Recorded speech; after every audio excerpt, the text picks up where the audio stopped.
கர்த்தருக்குள் பிரியமானவர்களே, உங்கள் யாவரையும் ஆண்டவராகிய இயேசுவின் நாமத்தில் நான் வாழ்த்துகிறேன். பெருமைக்கு 2 பக்கம் இருக்கு. எல்லா பிரச்சனைகளும் பெரும்பாலும் பெருமையினால் வருகிறது. வேதம் சொல்லுகிறது, நீதிமொழிகள் இவ்வாறாக சொல்லுகிறது, அகந்தையினால் மாத்திரம் வாது பிறக்கும். அகந்தையினால் மாத்திரம், பெருமையினால் மாத்திரமே சச்சரவுகள், பிரச்சனைகள் ஏற்படுகிறது என்பதை வேதம் சொல்லுகிறது. இந்த பெருமைக்கு 2 சைடு இருக்குது. ஒன்று பாசிட்டிவ் காம்ப்ளெக்ஸ், இன்னொன்று நெகட்டிவ் காம்ப்ளெக்ஸ். ரொம்ப சுருக்கமாக சொல்கிறேனே, பெரும்பாலான மனிதர்கள் 2 விதமான காம்ப்ளெக்ஸில் இருக்கிறது நீங்கள் பார்த்துருப்பீங்க.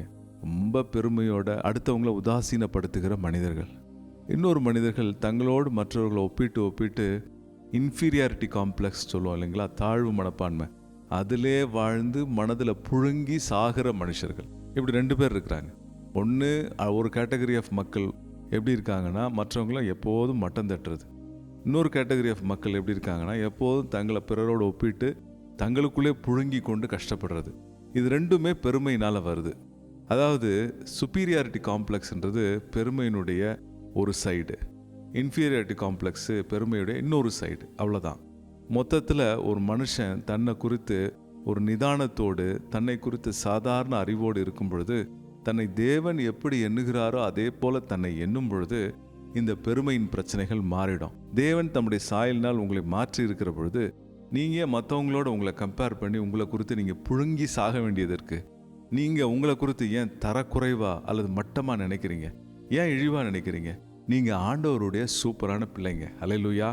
பெருமையின் எண்ணங்கள், அது சுப்பீரியாரிட்டி காம்ப்ளெக்ஸாக இருந்தாலும் சரி, இன்ஃபீரியாரிட்டி காம்ப்ளெக்ஸாக இருந்தாலும் சரி, உங்கள் மனசில் எடுத்து போடுங்க, விடாதீங்க.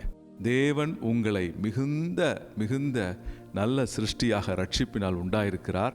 அந்த நிச்சயத்தை பெற்றுக்கொண்டு நான் தேவனுடைய பிள்ளையாக இருக்கிறேன், தேவனுக்கு சுதந்திரராக இருக்கிறேன், கிறிஸ்துவுக்கு உடன் சுதந்திரராக இருக்கிறேன்னு சொல்லி உங்களை குறித்து மார்த்தட்டி கொள்ளுங்கள். அல்லேலூயா. உங்களை குறித்து சரியாக உணர்ந்து கொள்ளுங்கள். ரொம்ப ஓவராகவும் நினைக்க வேண்டாம், ரொம்ப அண்டராகவும் நினைக்க வேண்டாம். சரியா நினைங்க. அதுதான் மனத்தாழ்மை. அல்லேலூயா. இல்லாவிட்டால் அது பெருமை. கர்த்தர் உங்களை ஆசீர்வதிப்பாராக. ஆமென்.